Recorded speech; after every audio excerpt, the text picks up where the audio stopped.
Hello students, welcome to Modern Institute of Education. आज हम लोग क्लास 10th का दूसरा चैप्टर बहुपद पॉलिनोमियल्स को स्टार्ट करेंगे।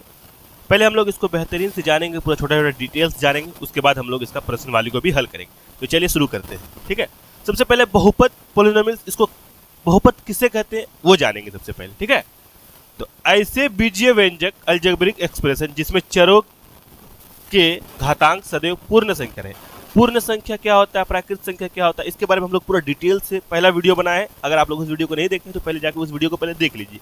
ठीक है, पूर्ण संख्या क्या होता है, जो जीरो से शुरू होता है, जीरो से शुरू होता है, 0 1 2 3 4 5 6, उसका घातांक में क्या हो, पूर्ण संख्या रहे। जैसे ये है, अगर माइनस वाला अगर रह जाता है घातांक में यहाँ पे, तो वो बहुपद नहीं है। ठीक है, तो आप लोग को पूरा समझ में आ गया जब पूर्ण संख्या क्या होता है। तो क्या बोल रहा है, ऐसे बीजीय व्यंजक जिसमें चरों के घातांक सदैव पूर्ण संख्या रहे। ठीक है, हम लोग जानेंगे इसमें रेखिक बहुपद किसे कहते हैं, उसको जानेंगे बेहतरीन से। उसके बाद जानेंगे द्विघात बहुपद किसे कहते हैं, त्रिघात बहुपद किसे कहते हैं, चर किसे कहते हैं, अचर किसे कहते हैं, चरों की संख्या किसे कहते हैं, घात किसको कहते हैं। तो पूरा एकदम छोटा से पूरा शुरू से स्टार्ट करेंगे, पूरा डिटेल से। तो आप लोग बने रहिए इस वीडियो में। ठीक है, तो सबसे पहले हम लोग स्टार्ट करते हैं बहुपद होता क्या है। देखिए, बहुपद पहचानने का सबसे अच्छा नियम क्या है, देखिए उसमें चरों की घात रहेगा पूर्ण संख्या। ठीक है, जैसे x का पावर 3 2x। ठीक है, ये बहुपद है। ठीक है, हाँ या ना, समझ में आ रहा है आप लोग को। इसमें x का पावर 2 है, 7y + 9, ये भी बहुपद है।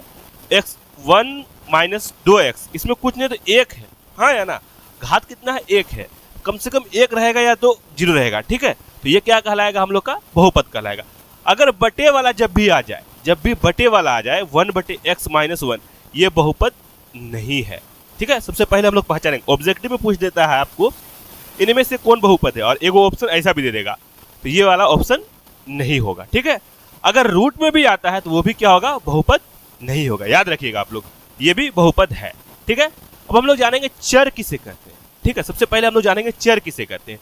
तो चर किसे कहते हैं, देखिए जितना भी ABCD अक्षर वाला आएगा, ABCD वाला जितना भी आएगा, जैसे ABCD में x आता है और x आता है, तो ये x क्या है, आपका चर है।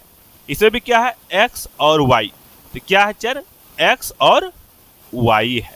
समझ में आ रहा है आप लोग को, उम्मीद है। इसमें भी क्या है चर, क्या है सर जी, x है, तो x है इसमें चर। ठीक है, ये वाला तो बहुपद ही नहीं है, ये वाला भी बहुपद नहीं। इसमें क्या है, x और y है। ठीक है, तो यहाँ पे x और y हो जाएगा आपका चर।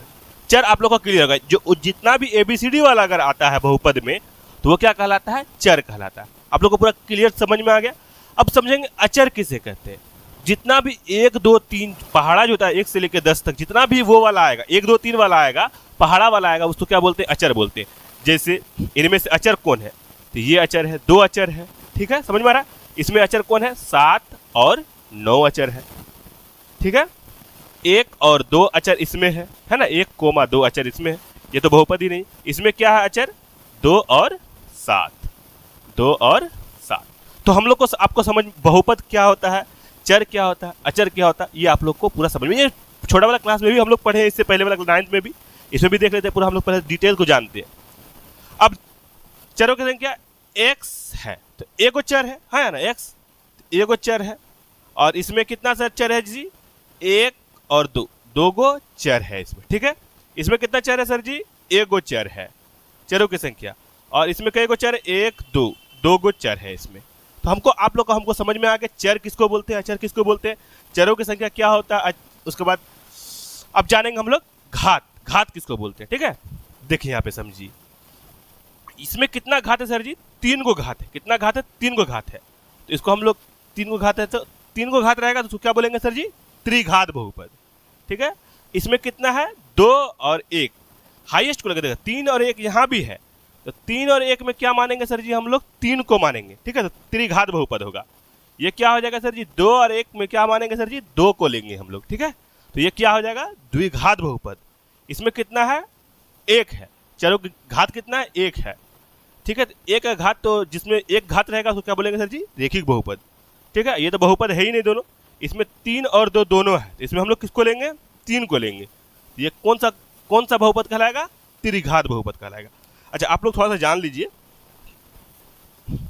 जिसमें 3 को घात रहेगा उसको हम लोग बोलेंगे त्रिघात बहुपद। थोड़ा सा देख लीजिए आप लोग, उसको त्रिघात बहुपद बोलेंगे। क्या बोलेंगे, त्रिघात बहुपद।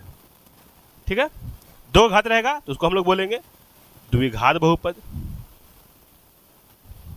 द्विघात बहुपद। जिसमें एक गो रहेगा, है ना, जैसे इसमें एक गो है तो इसको हम लोग बोलेंगे रेखिक बहुपद। क्या बोलेंगे सर जी?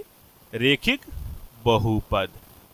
तो आप लोग को उम्मीद है समझ में आ गया होगा, ठीक है। अच्छा, एक चीज और समझने वाला बात है, देखिए इसमें, देखिए इसमें एगो चर है ना, ये वाला एगो चर है, इसमें सिर्फ x है सिर्फ, तो ये क्या कहलाएगा?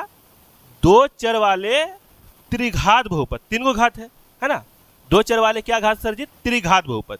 कितने? एक चर रेखिक, हाँ, एक चर वाले त्रिघात बहुपद। इसमें क्या हो जाएगा? एक दो, दो गो चर है, ठीक है, तो दो चर वाले द्विघात समीकरण, है ना। इसमें हम लोग जानेंगे, इसमें सिर्फ एक ही गो घात है तो सिर्फ रेखिक बहुपद कहलाएगा ये। इसमें क्या दो गो चर है ना, एक दो, एक्स तो एक्स है यहाँ पे, तो द्विघात बहुपद मतलब दो चर वाले द्विघात बहुपद। तो आप लोग को, हमको लग रहा है ये चीज आप लोग को क्लियर समझ में आएगा। चर अचर, चरों की संख्या, घात, पूरा समझ में आ गया। अब हम लोग आते हैं 2.1 प्रश्नवाली में, देखते हैं उसको, बनाते हैं और डिटेल समझते हैं। तो प्रश्नवाली 2.1 के अंदर पहला क्वेश्चन है, किसी बहुपद px के लिए y बराबर px का ग्राफ नीचे दिया गया है, प्रत्येक स्थिति में px के शून्यांकों की संख्या ज्ञात कीजिए। बस प्रश्नवाली 2.1 में बस एक ही प्रश्न दिया हुआ है, यही वाला, और बहुत ही इजी है। उसके बाद हम लोग 2.2 का स्टार्ट करेंगे, ठीक है। तो सबसे पहले हम लोग जानेंगे जो ग्राफ क्या होता है। देखिए ये एक लाइन होता है, ठीक है, और इधर x अक्ष होता है, इधर x डैश होता है, मतलब माइनस वाला होता है ना। ये x लाइन हुआ और ये ऊपर से नीचे वाला y लाइन हुआ, ठीक है। इधर x वाला चलेगा और इधर y वाला चलेगा। तो हम लोग को बोला प्रत्येक स्थिति में px, x वाला लाइन में खाली दिमाग लगाना है, मतलब इस लाइन में दिमाग लगाना, इस लाइन में कितना टच हुआ है के शून्यांकों की संख्या ज्ञात कीजिए, बस यही बोला हम लोग को। तो इसमें हम लोग का एक भी बार टच नहीं किया है लाइन, ठीक है। तो हम लोग यहाँ पे लिखेंगे कोई शून्यांक नहीं है। इसमें देखिए इस लाइन में बस इसी लाइन में दिमाग लगाना। हम लोग x बोला, y बोलता तो इस लाइन में दिमाग लगाते हैं, ठीक है। हम लोग x बोला तो इसी लाइन में दिमाग लगाते हैं। इसमें कितना बार टच किया सर जी? देखिए यहाँ पे एक बार टच किया, तो यहाँ पे लिख देंगे एक शून्यांक, बस इतना ही करना है आपको और कुछ नहीं करना है। इसमें देखेंगे हम लोग को किस लाइन में देखना है? सिर्फ सर जी इस लाइन में देखना है। हम लोग को बोला px के लिए, है ना, px के लिए, बस y बोलता तब हम लोग इधर आते, ठीक है। तो इसमें कितना बार टच हुआ है सर जी? देखिए एक बार यहाँ पे टच हुआ है, एक बार यहाँ पे टच हुआ है और एक बार यहाँ पे हुआ। तो कितना शून्यांक है सर जी? 3 शून्यांक। कितना शून्यांक है? 3 शून्यांक है, ठीक। आप लोग को पूरा क्लियर समझ में आ रहा? बहुत ही इजी है, बच्चा वाला सवाल है, ठीक है। अब आते हैं हम लोग फिर यहाँ पे इस लाइन में दिमाग लगाना है। तो इस लाइन में कितना सर जी, कितना शून्यांक है? 1 2। इसमें क्या लिख देंगे हम लोग? 2 शून्यांक, हाँ या ना। इसमें कितना है? देखिए इसको गिनते हम लोग। यहाँ पे एक बार टच हुआ है, इसी लाइन में दिमाग लगाना है, बस हम लोग को x वाला बोला, तो एक यहाँ पे टच हुआ, एक यहाँ पे टच हुआ, 2 3 4, 4 शून्यांक। कितना सर जी शून्यांक? 4 शून्यांक देना है इसमें, 4 शून्यांक, ठीक है। क्लियर समझ में आ रहा है आप लोग को? अब यहाँ देखिए एक यहाँ है, एक यहाँ है, 2, उसके बाद 3, तो कितना शून्यांक हो जाएगा सर जी? 3 शून्यांक है। तो बहुत ही इजी था, है ना। तो इस तरह हम लोग 2.1 को आज हम लोग पूरा खत्म कर दिए। इसके बाद वाला वीडियो में 2.2 का वीडियो आएगा। पहले हम लोग उदाहरण को पढ़ेंगे, उसके बाद इसको पढ़ेंगे। तो पूरा बढ़िया से देखिए। और इससे पहले वाला भी चैप्टर आया है, अगर आप लोग उस वीडियो को नहीं देखे हैं तो पहले जाकर उस वीडियो को देख लीजिए। उसके बाद हम लोग 2.2 स्टार्ट करेंगे। तब तक के लिए शुक्रिया, धन्यवाद, बाय बाय।